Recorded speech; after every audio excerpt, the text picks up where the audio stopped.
Isang puno ng mandarin din. Madaming bunga to. Hindi pa ganun kalaki. At saka orange. Green pa yung iba. Madaming bunga to pero nakatago kasi. Nakatago sa loob, sa ilalim. Malaking bush to. Kaya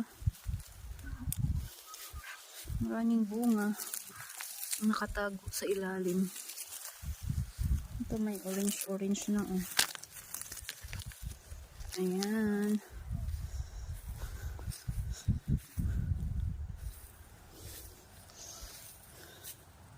Ay. Yan ang nakatago, mga green. Maliliit pa yung iba. Merong ano dito, bird's nest. Ayan oh, bird's nest. Mostly yung